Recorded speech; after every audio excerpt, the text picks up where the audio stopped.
Good evening. It is Monday, August 10th. This is the Board of Education meeting for Guilford, Connecticut. First, we are going to start with a Pledge of Allegiance, so I invite you to join us in the pledge.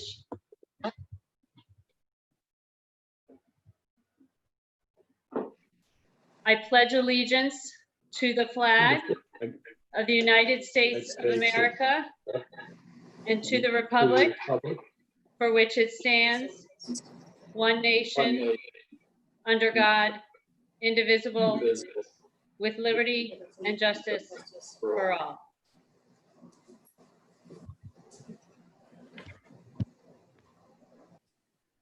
All right. First item on the agenda is action on meeting minutes from 3 meetings that happened in July. The first meeting was our regular Board of Ed meeting on July 13th. Is there a motion to approve those minutes? I see Mrs. Rader. Thank you. A second? Mr. Del Ventura. Any questions, comments, corrections on these minutes? All right. I am going to abstain from voting. I was not present at that meeting, but I will call for a vote to accept the minutes. Who is in favor of accepting the minutes? Okay. 1, 2, 3, 4, 5, 6. Excellent. So I see Mrs. Sullivan, Dr. Hirsch, Mr. Sands, Mr. Del Ventura, Mrs. Rader, and Dr. Best approving. I, Dr. Balistraci, am abstaining. Next, July 20th meeting minutes. Is there a motion to approve these minutes? Mr. Sands, thank you. A second? Second. Mrs. Sullivan, thank you. Any comments, corrections? Yes.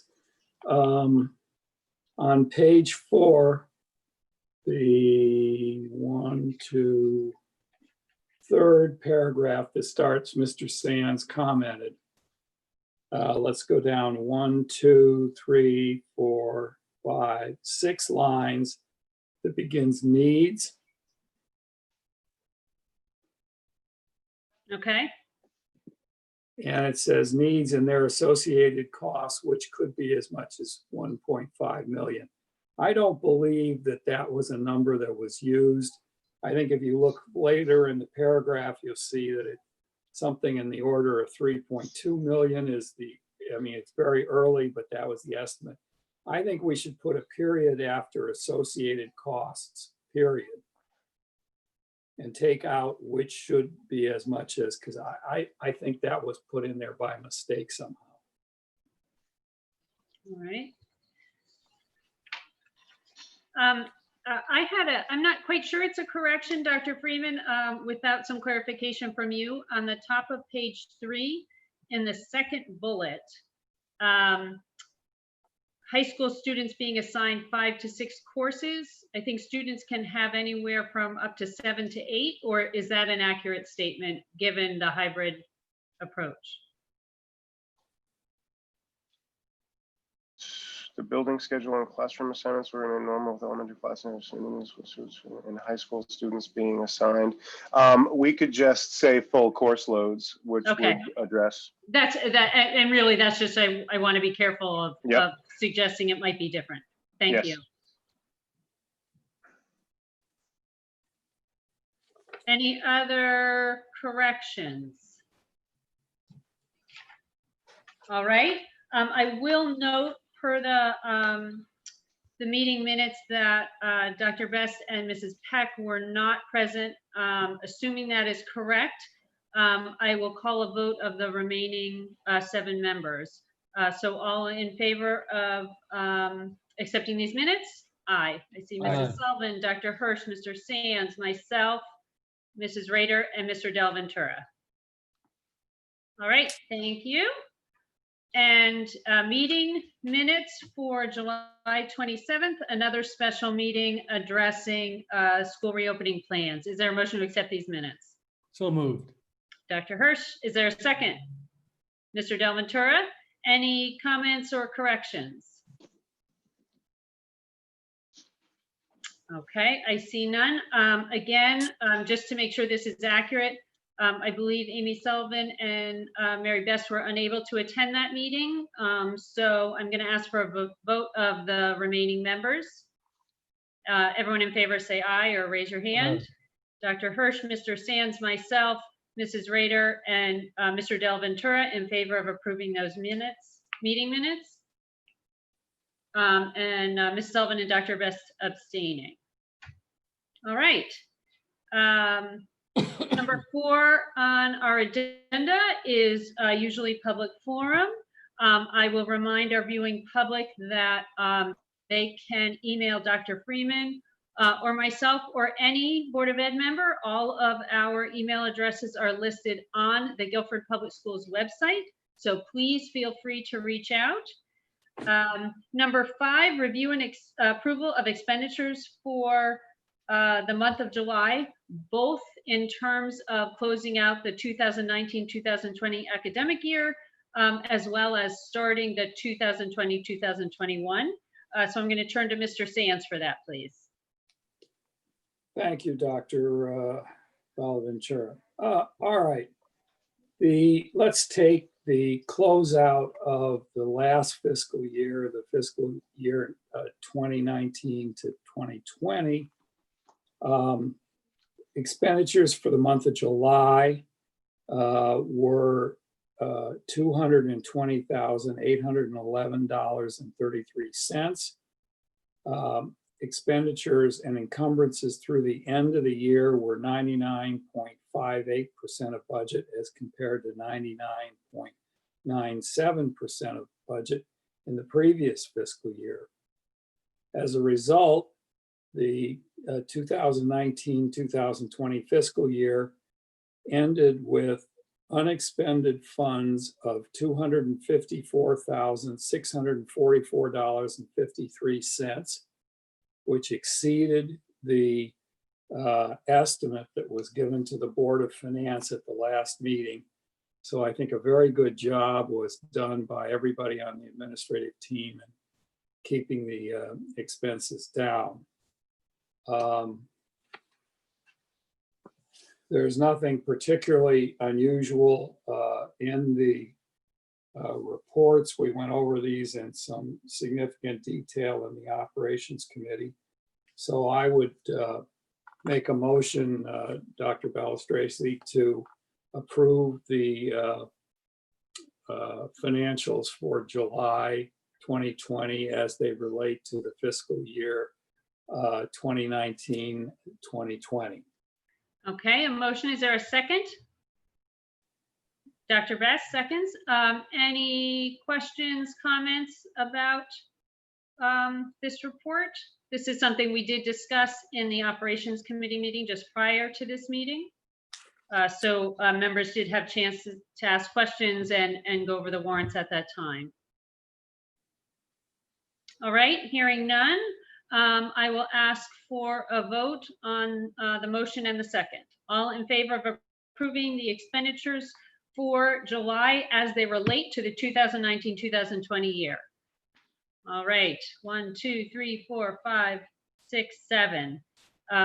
Okay, thank you. Those are 7 yeses of the members presently in the meeting.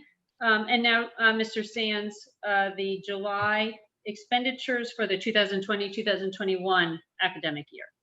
Okay, the July expenditures for our current fiscal year, which is the 2020-2021 fiscal year, were $3,413,060.90. Expenditures and encumbrances through the end of July were 7.14% of budget as compared to 7% last year. The financials this year were a little different. They've been impacted by several unusual things. Obviously, the preparations to open school in the environment of the virus has resulted in very substantial expenditures for cleaning supplies, for personal protective equipment, and other things of that sort. And so we've spent a little significantly more money at this stage than we normally would. But in view of what's going on, it's not surprising. Other than that, there really isn't anything unusual in these numbers. And so I would make a motion, Madam Chairman, to approve the financial report for July 2020 for the fiscal year 2020-2021. There's a Second. motion. Mrs. Sullivan, second. Any further discussion on the financials? Again, we also had an opportunity to ask questions and talk about this in the Operations Committee just prior to this meeting. All right. Seeing none, I will call a vote on the motion and the second to approve the financial reports for July 2020, 2020 for fiscal year 2020-21. All in favor? Aye. All right, that is an aye from everyone. We now have Mrs. Peck has joined us. Hi, Mrs. Peck. So please add her to the vote in favor. All right. Next on the agenda is communications. I will note that we've received a couple of communications, mostly clarification questions on the school reopening plan, but I don't know if other members have received other communications. Mrs. Sullivan. Just quickly, the phone at the bottom is Mr. Galino. Just Oh, terrific. Oh, thank for you the very minutes much. as well. It's just coming up as a phone number. Just Okay. for the minute. Wonderful. Thank you. Thank you. I will note for the viewing public that no surprise to some of you, there's been some power issues for some of us recently. So some of us are having to call in due to internet issues. Mr. Galino, thank you for joining us. Again, so any additional communications beyond those asking clarification questions around reopening? All right. Next on the agenda would be student representatives. As it is August, we do not have them joining us over the summer. So now the superintendent's report. Dr. Freeman, I'll turn it over to you. Thank you, Dr. Balistraci. I do want to remind the board and the community that last week we released our plan for reopening, and we released information indicating that we at this point are planning a phased reopening to fully opening schools with a target date set ultimately for October 19th. To be really specific about that, on August 31st, we will see teachers and staff members return to school for 7 full days of preparation and professional learning. Students will begin returning to the schools under the hybrid model in 2 separated cohorts on September 10th. September 10th and 11th will be 2 orientation days for students who will be assigned to cohort B. And then September 13th and 14th will again be 2 orientation days for students who are assigned to cohort A. On September 16th and 17th, we will begin blending in the distance learning supports for the cohorts who are being supported at home. And at that time, we will be into a fully hybrid model where students will be attending school 2 days a week and supported home 3 days a week. The major reason for this is to reduce density in the buildings. We will reduce the building population and all class sizes by half, allowing all of us to transition back into schools, to learn the new health and safety protocols, to adjust to the new instructional expectations in a way that can be slow and thoughtful and controlled. We anticipate remaining in this hybrid fashion through October 16th with a target date to return to full instruction on Monday, October 19th. I want to remind the community that full in-person instruction means the buildings will be open for full full school days, 5 days a week, and all students will be invited to return to those classes in full. Parents who are uncomfortable returning students to school in full at that time may choose to keep students home and be supported in the distance learning platform. I want to be really clear that on October 19th, and again, we will reevaluate and reassess conditions in Connecticut as we make this decision. But at that time, parents will be able to choose full in-person attendance or full distance learning support for their children. The hybrid option will close. You will not be able to select full in-person or full distance or continuing in the hybrid model. We simply do not have the capacity to support all three models at one time. But again, that was released last week. All of that information is on our website and was discussed at some length a week ago tonight at the special board meeting that we held, which is also recorded and archived on our website. We understand that although we tried not to release that information in the teeth of the storm Tuesday evening, that there are parents who have been dealing with power issues and communication issues, and we are hopeful that all families have been able to receive that communication at this time. Again, all of that information is archived on our website. Just earlier this evening at 6 o'clock tonight, a communication went out to families specifically asking if they intended to return their students to full schooling as the year unfolds. Will they expect their children to be attending the 2 days a week during the hybrid phase? And will they be expecting their children to attend 5 days a week once we move into the full in-person phase, or will they be expecting to keep their children at home? This information is important so that we can begin scheduling and planning and making class mixes and class sizes that make sense across all of our buildings. Additionally, we have asked if families have extenuating circumstances that would require a specific cohort, either the Monday, Tuesday, or the Thursday, Friday cohort. In general, we will be making those cohort assignments based on alphabet, with the early part of the alphabet falling on Monday and Tuesday, and the later part of the alphabet falling on Thursday and Friday, simply to make sure that we get most siblings into those same groupings. We fully understand, however, that the middle of the alphabet is going to fall differently in different classes at different grades. We understand that not all siblings have similar or same last names, and we understand that some families may have extenuating circumstances beyond those conditions and will need to request a specific cohort. Please know that we will do everything within our power to meet those requests, but there may be some limiting factors as we begin to look at actual numbers and actual settings. But again, that survey was released at 6 o'clock this evening, and families should have received those requests. I will note that the survey asks you to complete a 10-question survey. It's a 12-question survey. It's up to 12 questions. If you answer that no, if you answer yes, your child will be returning to school, and then answer that no, you don't need special cohort considerations, you're done after 2 questions. Depending on how you answer, it may be up to 12 questions that you'll be asked to complete. My understanding is that the survey opened at 6 o'clock tonight, and we've already received north of 600 responses. So we appreciate the quick response and encourage all community members to please look. That information will be exceptionally important to us as we schedule.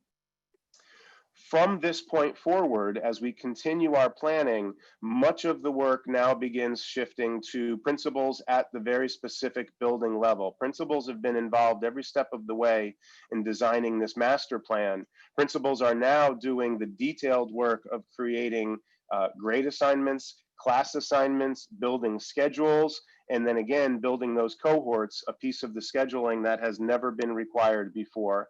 I do need to ask the community to please be patient with us as we begin this part of the scheduling exercise. It is detailed work. It is important work that we want to get right. We anticipate that class assignments will be out a week before schools open. So that means that we're roughly not anticipating those class assignments being out until the very early days of September. I know how unusual that is. I know that families are used to having that information now. And again, I simply need to ask for your patience as we continue to work through that process. I also want to note that we are additionally working in town to provide childcare services at least through the early part of this school year as we are in the hybrid fashion, if not even further into the year. We recognize that while opening in a hybrid fashion allows us the luxury of going slowly and learning our protocols and developing confidence, that it is also an enormous burden on the families at home.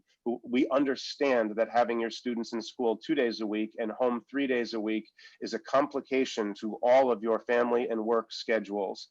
In an attempt to help, we have been collaborating with the town and with the Guilford Before and After Care organization to work to stand up a child care service for the 3 days that your students would not be in school. They would be able to attend a daycare opportunity that we're working to create. The daycare opportunity would be structured in such a way that your children will have the opportunity to continue engaging with their classes. If they have class work that has been assigned on their asynchronous days, if their teachers are offering live streaming or synchronous opportunities, we don't expect that your children will miss those for being part of this daycare. We're working very hard to make sure that those opportunities are allowed and in fact facilitated so that your children don't fall behind, so that you don't need to catch up on that work in the evening, that they'd have the opportunity to do that during the day. I want to say that I very much appreciate the collaboration from the town, from Mr. Hobie specifically, and from Jess Catlin of Before and After Care Services.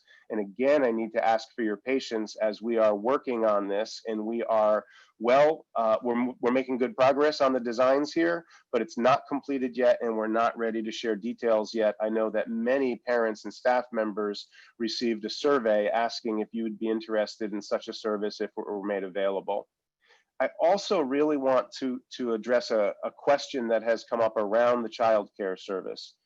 We do recognize and we do understand that having a child attending the daycare provided may not match exactly the cohorts that we are putting together in school during those days in school. In school, specifically in grades K through 8, we will be working to keep the children in really discrete cohorts, one on the bus and one in the class settings. This daycare service may not be able to meet that cohort exactly, to match those cohorts exactly. But we understand that families who require daycare services or support during the day so that they can work are going to need those services regardless of whether we provide them locally in Guilford or not.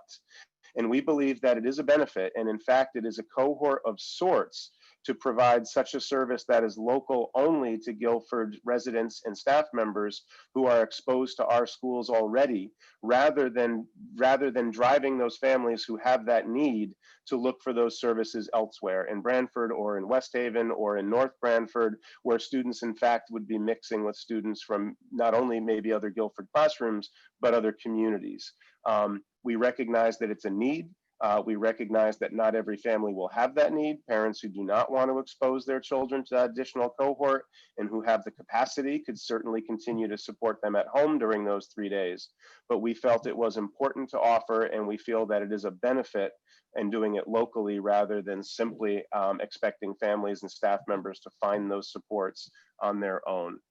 So we're excited about working to bring that opportunity forward, and we hope to have more concrete information and details in the coming weeks. Similarly, now that we've released the plan for opening schools and we're beginning to work on the detail, I have had a number of questions around athletics, around sports, as we are looking at providing after-school opportunities and athletic opportunities. Again, I need to point out that those are open questions and ask for some patience as we continue to work through those answers.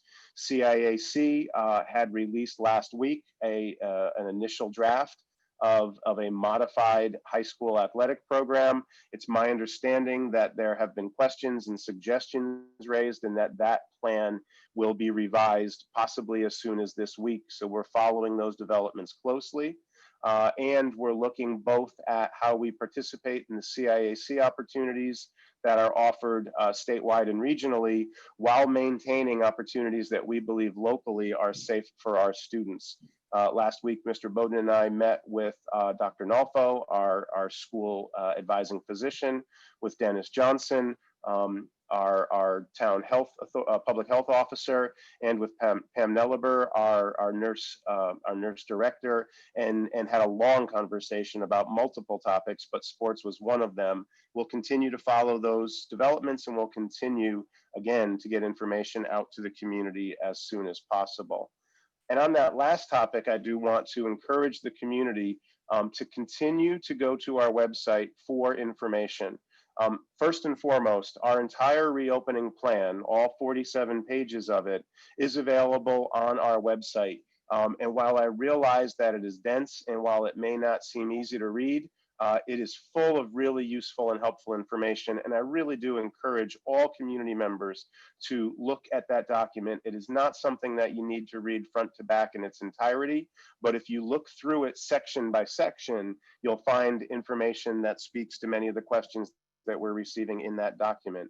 Additionally, last week, we released a frequently asked questions document. I believe that it is close to or slightly over 50 specific questions and responses at this time, and that is a living document. We will continue to update, modify, and add responses to that document as it moves forward, but that is a very helpful document, and you can quickly scan down the questions and only spend time reading the responses that you are looking for in that document. And then additionally, I know it's an enormous investment of time, but we have been cataloging all of these special board meetings that we have been holding, where many of the questions from the community have been asked and answered. And we have been documenting and cataloging all, or archiving, cataloging all of the communications that have gone out. So again, there are lots of resources available on the website. We're trying very hard to keep communications constant and current, and we encourage all of you to take a look at those resources that we have available. We will be continuing to develop details, to respond to questions, and to have more information for you over these next few weeks. It was a little startling earlier to hear Mr. Sands say that it's exactly 1 month before students set foot back in these buildings. We've never been this unfinished 1 month away from the opening of schools. I say that, one, to recognize that we have much work yet ahead of us. This is an unprecedented summer, but I say it too, to acknowledge that we will have the work done. We will be ready on day one to open schools for the Guilford students. We just need to ask you to be a little bit patient with us and to be a little bit flexible with us, as some of the plans aren't complete yet and some of them will change between now and then. I do have one other item for the board tonight in my report, but I thought it would be good to pause here since this sort of wraps up our reopening update and take time to answer any questions or clarify anything that may not have been clear. Does anyone on the board have questions for Dr. Freeman? Moira, go ahead. Thanks. I was quick. I didn't even know the email came in at 6 o'clock, and then I just started getting some communications from parents asking for clarification. And so I know that it's the language in the survey, the cover letter or email is really asking parents to commit to, you know, participating in the hybrid or a fully distance learning for the first marking period. And that I understand is really to be able to create these really solid cohorts and not have students coming in and out of the cohort process, you know, as parents decide. So if we could just clarify that or speak to that, it would be really helpful. Thanks. I'd be happy to, and thank you for the question. It's really important. We're asking parents to be able to make a decision to help us to be able to put some of these open questions to bed and put some of these design details in place. It is not a requirement, and it is not a commitment that we can hold you to. But we hope that the community recognizes that we are attempting to schedule students in a way that maximizes the space that we have available in the schools and minimizes class sizes. And so if you as a parent know that you will not be returning your child to school, that you simply do not feel safe, we're asking you to let us know that, and we're asking you to hold to that position for some reasonable amount of time. We've put out the first marking period. That will allow us to make sure that we can equally bring down class size across a 7th grade team or a 2nd grade class level, or even across freshman English classes at the high school. If there are community members who want to try out the first couple of weeks and think that they're going to hold their students home for just a few weeks and then likely return them to the buildings, our principals won't have those, right? That may not be balanced. We may have 4 students who return all in one class and none who return in another, and that's not going to allow us to leverage those class sizes and space the way we would like to. So it is a request that we make of you. We're asking you to try to make a decision. We understand that your information is as incomplete as ours is. I want to be really transparent. We're not going to hold you to that. If you are ready to have your child come back, we're not going to tell you we're sorry and the doors are closed until after the first report card. But we want parents to be really thoughtful and clear-eyed about this decision, and to the degree possible, make it a lengthy period of time so that we can do best for everybody. If teachers have students who are frequently shifting between digital support, virtual support, and moving into the classroom, it's just all that more trying on the teachers, and it will impact the students that they're supporting. And so we're giving you that target, think in 1 quarter, but I can't be any more clear. We're not going to hold you to it. We're not going to say no if you decide to return your child to school. We're certainly not going to say no if you start in school and want to move, but we're asking you to make a really thoughtful decision, and one that you think you can hold to for a significant period of time, to allow us the space to plan effectively for those students on both sides of that decision. Thanks, Paul. Other questions? Hi, Dr. Friedman. This is Joe Guilford. Can you hear me? Yes, I can, Joe. Thanks. Great. I just had to unmute myself. I was approached by some parents with concerns regarding the hybrid model that we're going forward with, in regard to communications to them regarding work assigned and projects that may be assigned, and how they could potentially involve themselves in their child's work for the younger grades. Not so much as the high school students, more for the younger grades. That was a big concern for them when we went to this homeschooling back in March. And I kept constantly, I'm hearing more of the complaints regarding they were unaware of what was due, how it was due, how my kid was learning, etc. Is there a plan to develop maybe a blog or some type of communication to those parents that for the younger children, maybe in the junior high or less, so they could be more involved in their child's work? The answer is yes, but there are multiple plans. Teachers will be working on ways to get that communication out, and it's not something that I can speak to specifically. And you made the point, right? That type of support is going to look very different for high school students, middle school students, older elementary students, and kindergartners. What I can say to the community members who have that question, and Mr. Guilford, you're not the only person hearing that question. Dr. Crystal has heard that question, the principals are hearing that question, and so am I.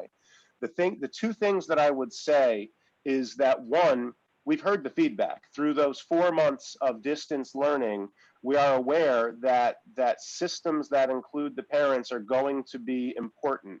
And we hit on those systems in some places, and in other places we needed to do better. So the teachers and the principals and we are aware of that feedback, and we're working on those systems, but they're going to look different. They're going to look very different for kindergartners and first graders than they will for those older students. The second thing that I can say is that I can point out that with 2 days of in-person contact, we're moving in the right direction. So remember that we struggled with an imperfect system when the kids were home all week and had no contact with their teachers. And so immediately we can say to you that having those 2 days of in-person contact is going to be an enormous help. And whether it's an assignment sheet that the students can physically take away with them, whether it is that list on the board that the students get to see and record into an assignment notebook of any kind that they monitor, that's going to be helpful. Now, I want to be clear. I'm not saying that it's going to be the student's responsibility on the own and we won't be including parent communications. We will, but I'd like to encourage everybody to recognize the positive movement in going to the hybrid from the fully at-home learning component of that. And then I guess there's a third piece that I'll add as well.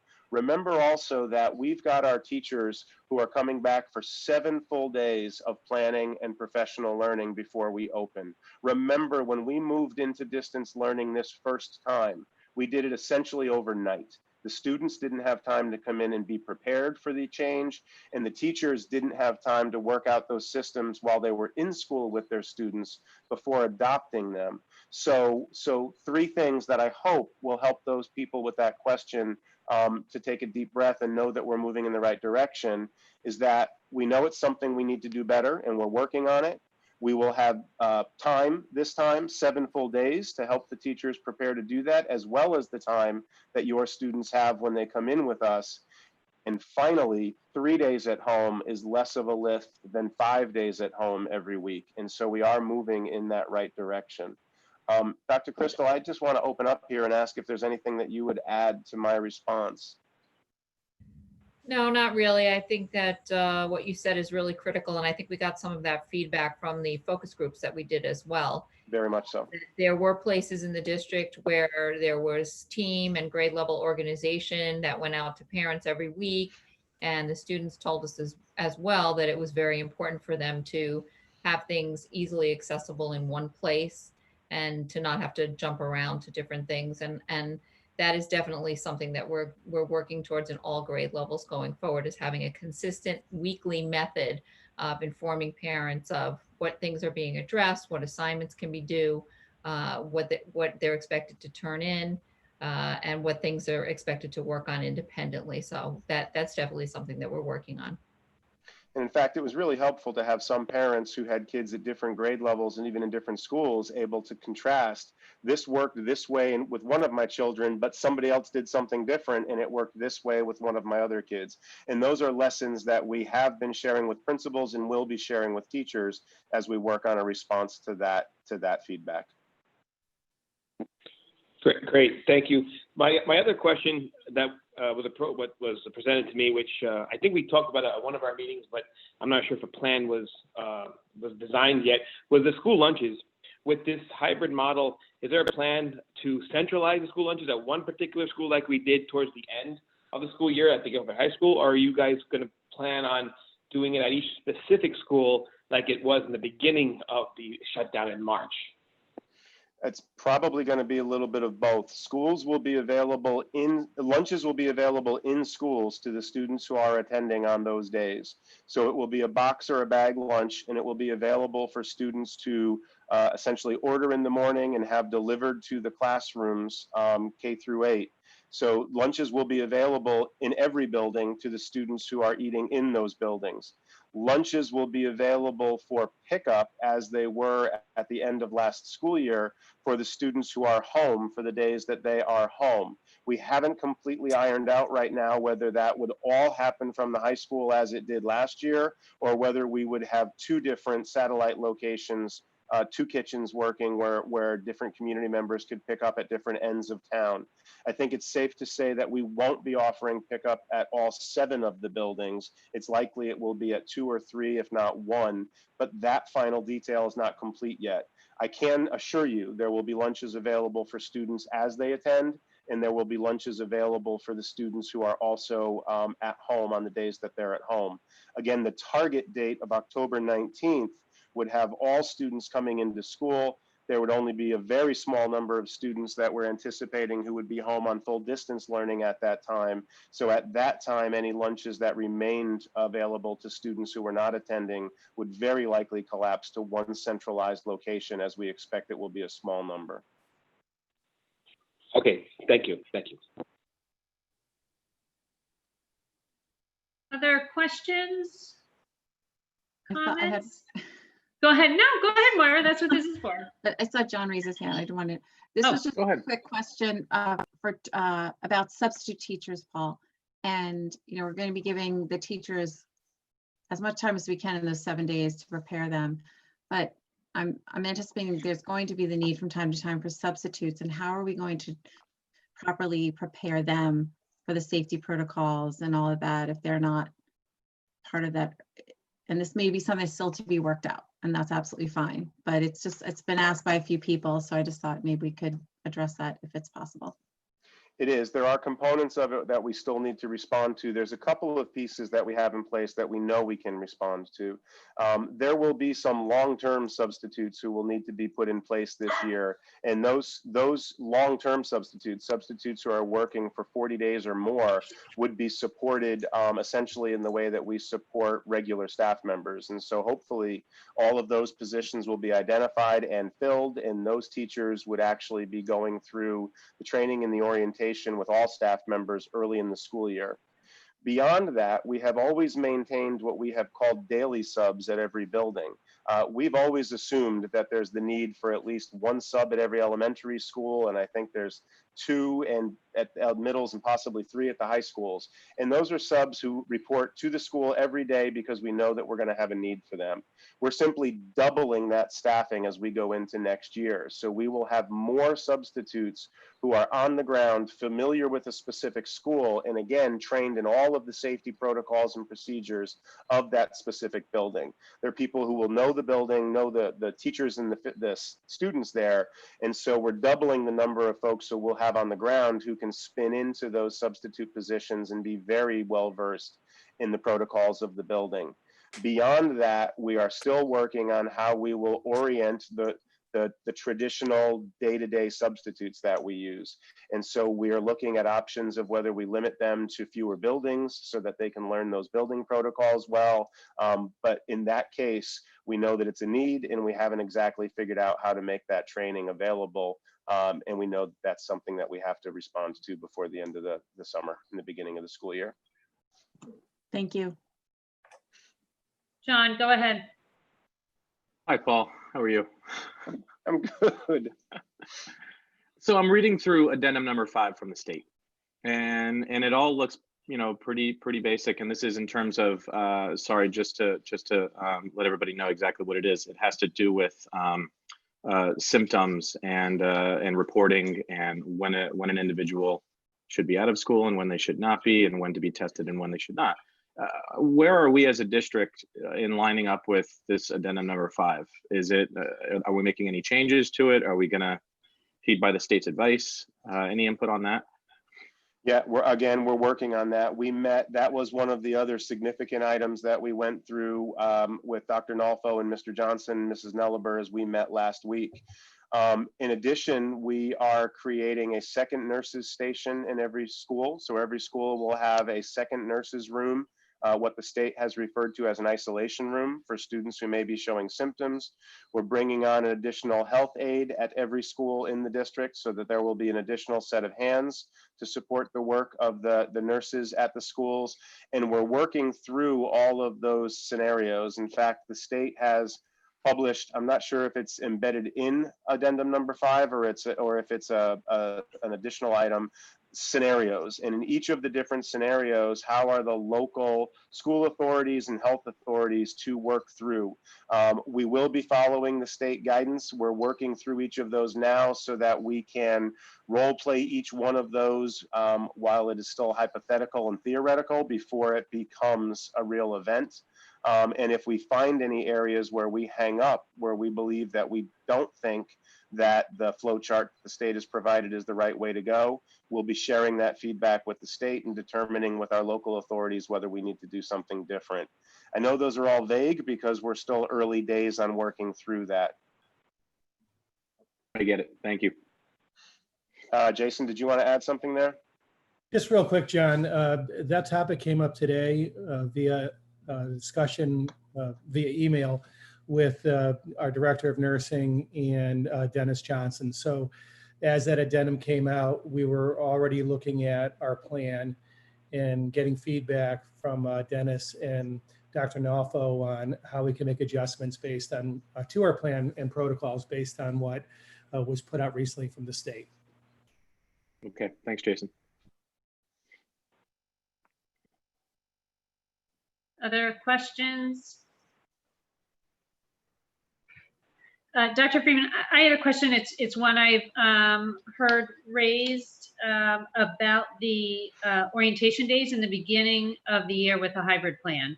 So I believe cohort B will have orientation on the 10th and the 11th of September. Correct. And then cohort A will have orientation on the 14th and 15th. Do I have those 14th and dates right? 15th. Yes. Thank Yep, you. 14th and 15th. Okay, and the question was,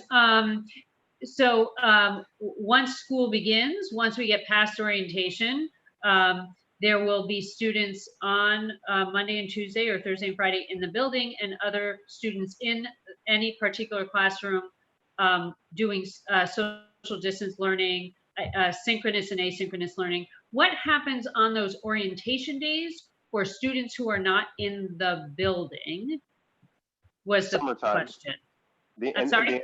Summertime. The answer is, yep. So the answer is that we want to be, again, the idea of coming back slowly and thoughtfully. I think in a different time, we would have thought about that as 2 half-day orientations. Right. But to maintain the cohorts, right, we're going to have half of the students come in on that first Thursday and Friday. And for the students who are in cohort A or who will be assigned to cohort A, their school year doesn't really begin until September 14th and 15th. For those students who do come in on the 10th and 11th, they will then immediately go into a long weekend. We will begin blending. We will begin adding the distance learning supports on September 16th and 17th. And so, when you think of the hybrid having 2 parts, an in-person part and a distance part, we're going to do the in-person part wholly and completely and only for the first 2 days for every child, so that they're mastering those new protocols again in the building. We're going to be talking about wearing masks in schools and why we do that and why it's important. We're going to be talking about the new travel patterns in the buildings, the new lunch patterns in the buildings. We're going to be really focusing on students' social and emotional condition during those 2 days. Then, and only then, will we begin adding the additional responsibility of, now on the days that you're not in school, you may have live streaming that you need to attend, which will fall at odd times during the day. Again, I want to be really clear, live streaming of class activities does not mean that an elementary teacher will start streaming at 9 in the morning and keep going until 2:30 in the afternoon. Even a high school teacher will not be streaming an entire 55-minute activity.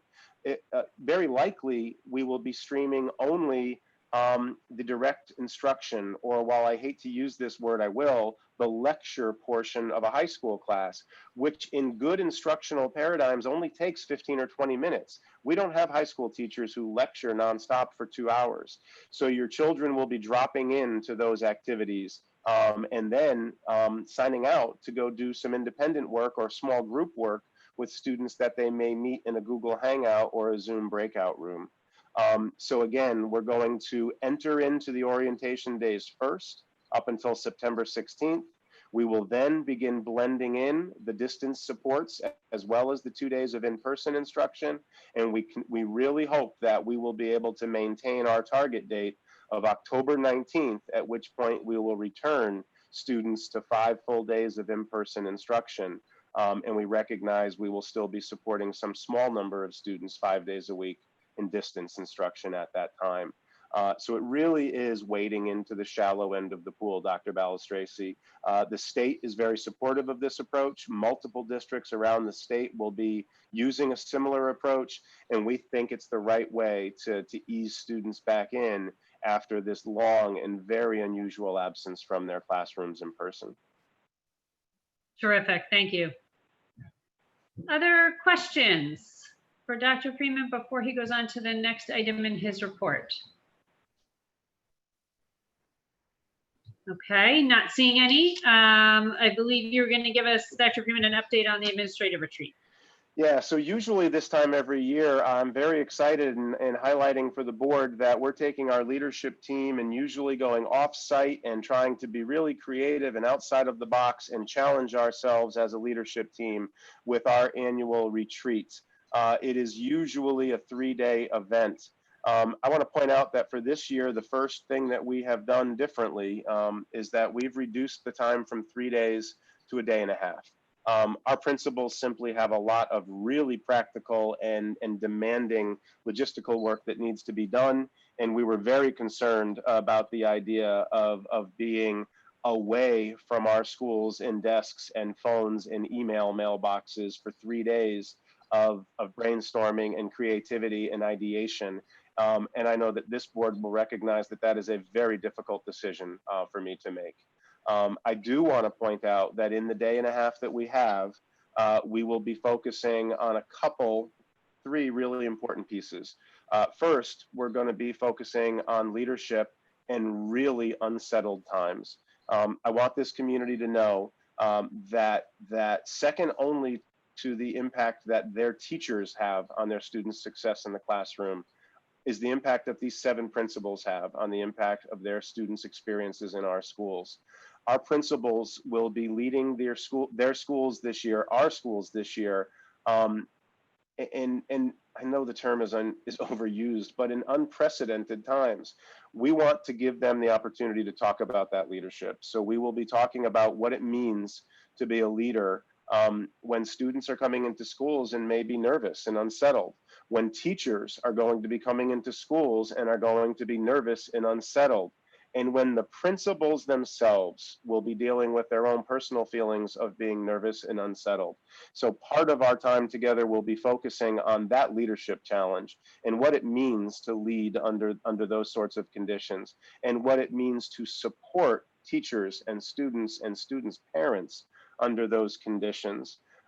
Additionally, I have mentioned multiple times in these last several meetings that we've had, these 7 full days of planning and preparation and professional learning that we will be bringing our teachers back to.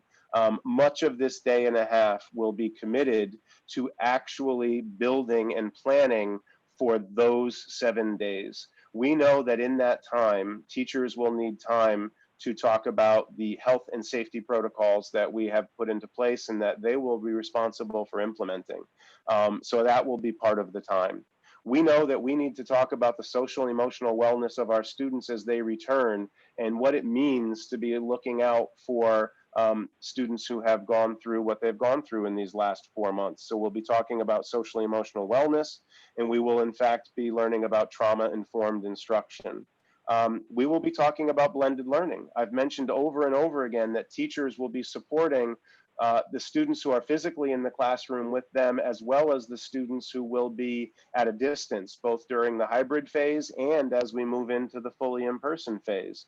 And so we're going to be working with teachers about what it means to structure a blended classroom where some of the students are physically with you and some of the students are only virtually with you or working independently at times to the work that is occurring in the classroom. We're going to be looking at cultural competence and issues of race and justice in our schools. We have not walked away from that topic simply because of the pandemic. That work needs to continue.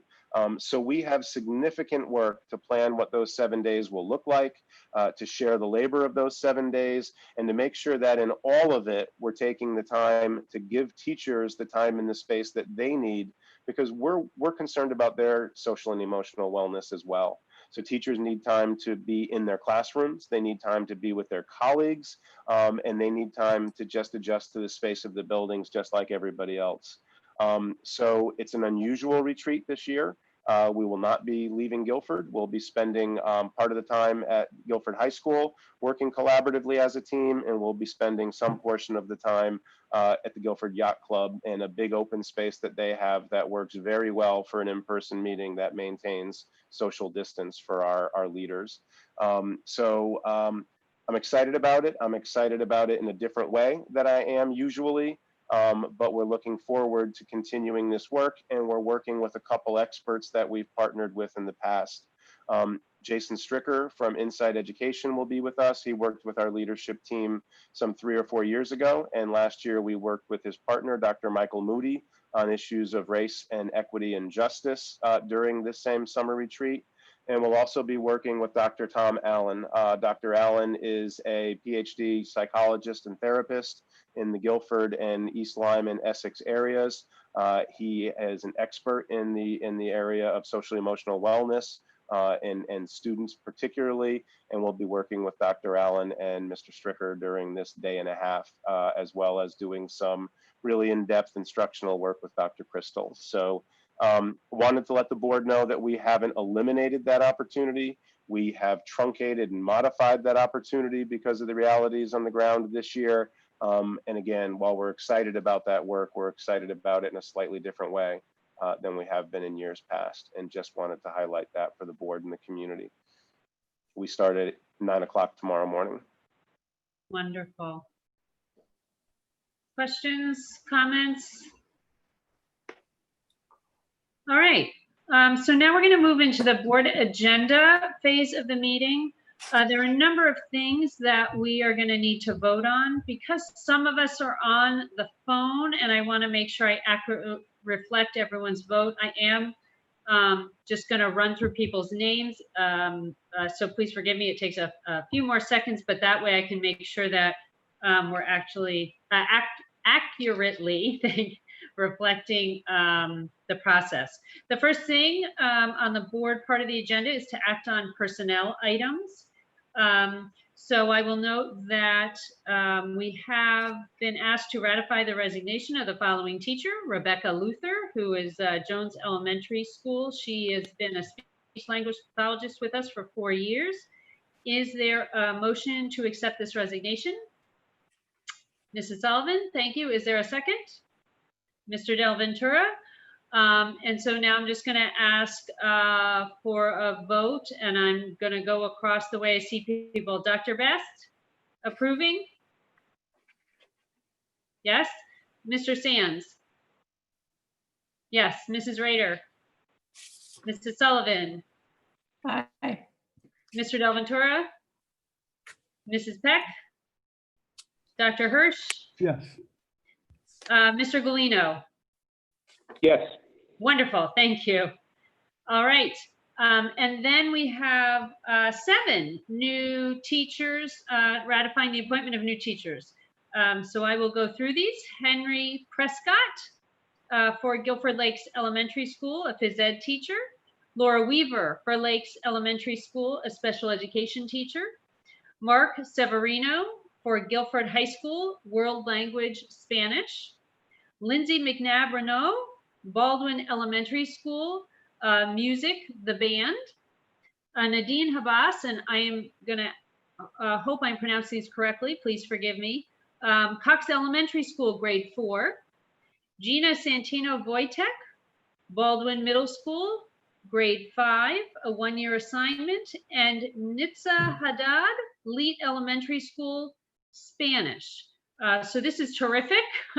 Wonderful group of new teachers joining us. Is there a motion to ratify the appointment of these 7 teachers? Mr. Sands, thank you. A second? Mrs. Rader, wonderful. And then I'll go through to vote on this. Dr. Best? Aye. Yes. Mr. Sands? Aye. Mrs. Rader? Aye. Mrs. Sullivan? Aye. Mr. Del Ventura? Aye. Mrs. Peck? Aye. Dr. Hirsch? Aye. Mr. Galino? Aye. Aye. And myself, aye. All right. Thank you. So we have ratified that resignation and those new teachers. The next thing on our agenda is to approve a donation of $1,553.90 from the Stick Club for the purchase of masks for the field hockey team. The Board of Ed has an exhibit here that is a letter to Jake Jarvis from Dr. Freeman acknowledging this donation. Is there a motion to accept this donation, approve this donation? Mrs. Sullivan, Mrs. Peck, second. All in favor, Dr. Best? Yes, aye. Mr. Sands? Aye. Mrs. Rader? Aye. Mr. Sullivan? Aye. Mr. Del Ventura? Aye. Mrs. Peck? Aye. Dr. Hirsch? Aye. Mr. Galino. Aye. Aye, and myself, thank you. Thank you all for this process. I just want to make sure that those on the phone, I can hear them accurately. All right. 9.3, we want to approve a collective donation of $1,675 to the Ray Kruczek Memorial Fund. Is there a motion for this? Mr. Del Ventura, second, Dr. Hirsch. So this is, it is our understanding that the family of Ray Kruczek has requested the donations be directed to the music department for their purchase of instruments, music, supplies, or for trips. Thank you. This is also a wonderful donation. A vote for that donation, Dr. Best. Aye. Mr. Sands. Aye. Mrs. Rader. Aye. Mrs. Sullivan. Aye. Mr. Del Ventura. Aye. Mrs. Peck. Aye. Dr. Hirsch. Aye. Mr. Galino. Aye. Aye, and aye for myself. Okay. 9.4 is to act on budget transfers to close out the 2019-2020 year. This is not an unusual action for the Board of Education. It allows us to make sure that each of our line items are sufficiently covered as we close out the end of the year. And so, Mr. Sands, do you want to present this budget transfer to us, please? Yes, I would make a motion that we transfer to the account of safety, sanitation, and upkeep of buildings and grounds, $87,000, and to the account of site improvements, $25,000. And to pay for that, we would transfer from tuition, $12,000, and the medical, $100,000. Thank you. So that is a transfer from two line items totaling $112,000 to another two line items, again, totaling $112,000. Mr. Sands has made a motion. Is there a second? Dr. Best, thank you. Any questions? Again, this was explained to us by Mrs. Trudeau in the Operations Committee meeting, and we had the opportunity to ask questions at that point. Seeing none, I'll call a vote. Dr. Best? Aye. Mr. Sands? Aye. Mrs. Rader? Aye. Mrs. Sullivan? Aye. Mr. Del Ventura? Aye. Mrs. Peck? Aye. Dr. Hirsch? Aye. Mr. Galino? Aye. Wonderful. And aye for myself. So again, that is passed unanimously. Thank you. Thank you, everybody. I'm sorry? Oh, you're welcome, Mrs. Trudeau. Wonderful. All right. The last item on the board part of the agenda is a recommendation from the policy committee. So I'm going to turn it over to the policy committee for this item. Maria, can you take that and I'll follow up? Sorry, I was just unmuting myself Oh, sorry. while trying to pull up the language of the policy. So just give me a second here, just to make sure I have it. Yeah, so we met as a special meeting in a couple of meetings to discuss the policy reference to mascots. As we all know, we, with great community input, voted to abandon the Indian mascot, but we also felt in its place we needed to make some more clarification and to provide more guidance in our policy, our district policy. And so we created policy number 1349 under community relations, school symbol.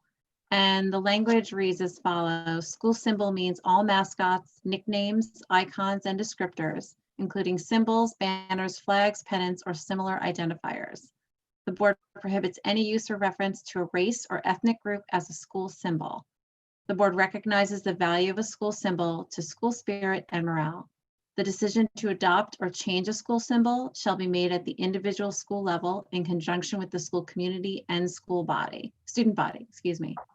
This policy does not require any individual school to have a school symbol. So that is the policy that we are moving forward to the full board for a vote of approval. And Mr. Bowden, if you want to make any additional contributions to that. Sure, I just want to add that I want to thank Dr. Freeman for the original draft that he had provided the committee, as well as ex-board member Gary Kazin, who really provided some guidance to us and caused us to really think through and have quite a long discussion through 2 meetings on how to best capture this policy. So I'm very, very happy and very grateful for the input and happy at the result of what we were putting forward to you this morning, or excuse me, tonight. I agree, and thank you for all the guidance that we received from both you, Paul and Gary, and really just the input of everybody in the committee. What we discovered is there has been no precedent for this. And so we were kind of going into uncharted waters in developing this policy. So we felt it really important to give it the proper time and research and input. Hopefully the board will vote to approve it and move it into our district policy. And to that point, Mrs. Rader, taking time, I want to remind the board that your standard practice around policy is that you receive it at one meeting and that not take a vote until the following regular board meeting. And I would strongly recommend, yep. And well, no, I think it's to your point about making sure that we take the time that this policy deserves. So in the past, the board has, and the board may, you have the authority to waive that protocol and approve this policy here tonight. But considering the length of this conversation and the amount of community involvement that we've had, we have it scheduled here tonight as a receive item only, and we would anticipate that the board would be asked to take action on this at your regular September board meeting. I would only then additionally add that the high school is in the process of identifying a new mascot at this time. Mrs. Chaff, the high school principal, is shepherding that process. It has involved the community for what was a month-long suggestion period and is now moving into a screening committee and then will ultimately be voted on by the student body. I just want to say that while this policy is not formally adopted at this time, it's my understanding that every step that Mrs. Chaff is taking is in alignment with this policy. Were this a formal policy today, the actions that the high school is taking would be in alignment with this policy moving forward. Terrific. Thank you. Mrs. Sullivan, go ahead. You have a question or a Sure. comment? Just something that as this policy comes up that I've been thinking about since we made the change a month or so ago, mostly from watching my kids walk around the house. What's going to be the sort of plan? You know, we don't have as many kids in school at the high school in a day, but for kids that, you know, I would imagine in the majority innocently are wearing their sports stuff to school. Is it going to be, you can't say Indians, but you can have the G and the feather? What's the threshold for this? That's a really good question. I appreciate you asking it. That vintage spirit wear or athletic wear becomes part of our history. That is part of who we have been over time.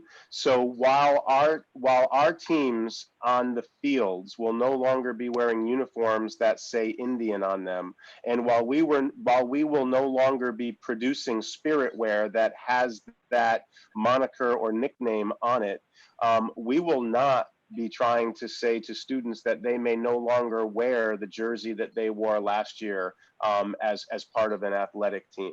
I want to make clear that people were worried that we were attempting to erase our history. We're not. We're moving on with our history.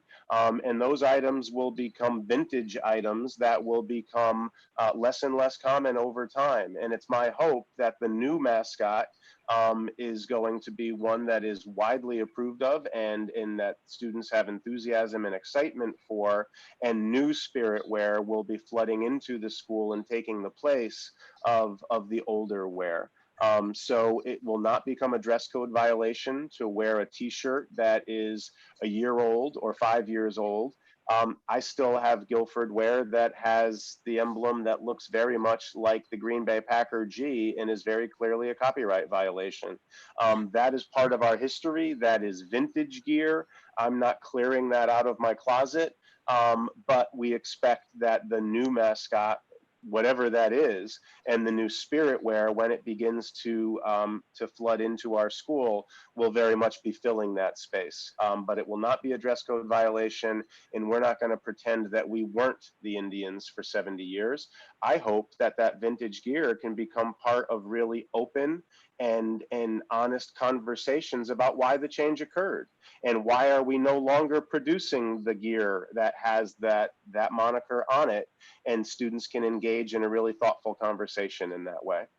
Okay, thank you. Because I had this vision of trying to remember what day of the week it was and which kid was going to school, and then also watching what your kid is running out of the house wearing, Right. and worrying about It that. will not- So it thank will- you for clarifying that. It will not be a dress code violation to wear last year's t-shirt to the school. But I do think that if we engage in those thoughtful conversations, just like the college students that we heard from sort of en masse during this conversation, that the high school students themselves will be thoughtful about whether they're comfortable wearing something that says Indians on it.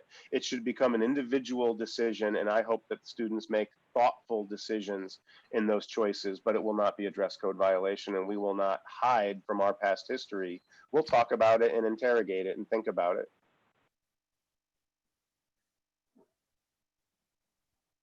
Other thoughts or questions? All right, Moira, can we direct any questions to you as board members if, as we are pondering this new policy proposal, have some questions or clarifications or thoughts? Would you be a good person for us to reach out to? Terrific. Absolutely. All right, thank you so much. Thank you. All right, we are now up to reports of committees. Some of these committees have met over the summer, some have not, but I will go through the list just to make sure I cover everyone. So the policy committee obviously just provided us with a new policy to consider. Are there other things to report from the policy committee? Not as of yet, but we're going to be, we have a meeting in September, but we'll be scheduling a special meeting at some point in time in the near future. We have 3 policies that we'll need to bring forward. One is a new policy required by the state for procurement, and that will be coming out of the business office. We have an update to the new federal law related to Title IX and sexual harassment, which will be a major revision to the policy that currently exists.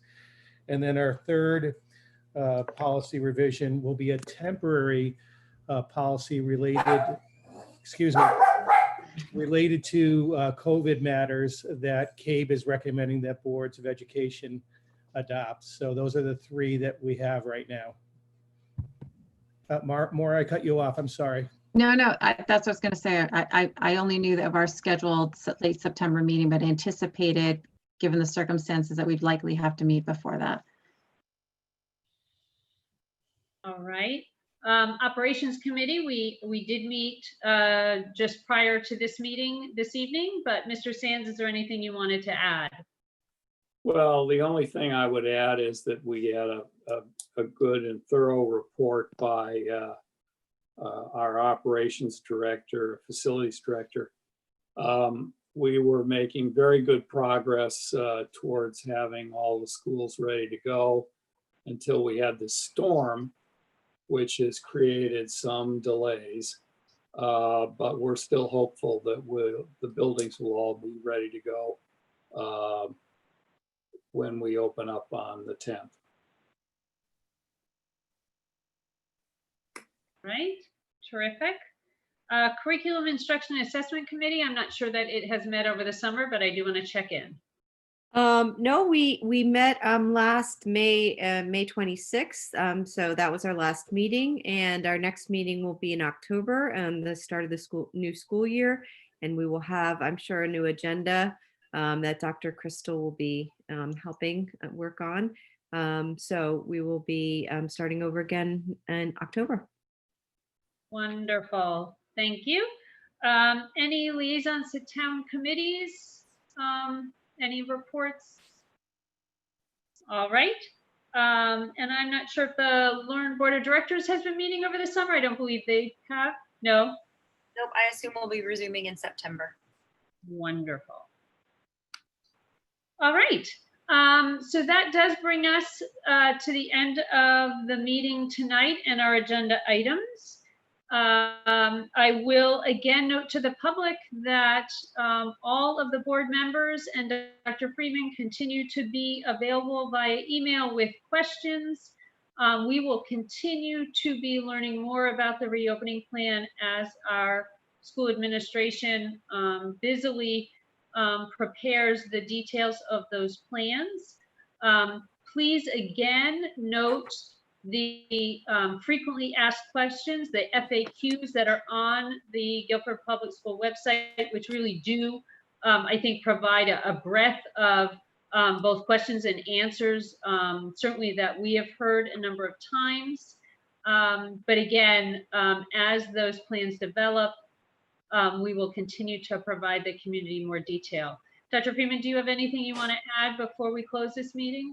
No, thank you. I think that covers everything. All right. Thank you to the viewing public for joining us tonight. We will continue to meet this summer to provide the community with an opportunity to hear these plans as they develop. At this time, I will accept a motion to adjourn the meeting this evening. Mr. Sands, thank you first. Dr. Best a second. All in favor? Aye. Wonderful. All right. Thank you. Good evening. Hope everyone is safe. Hope everyone who's listening and the rest of Guilford gets power finally restored if they haven't yet. I know for many people it's been a long week, and we look forward to meeting again with you soon. Thank you. Good evening.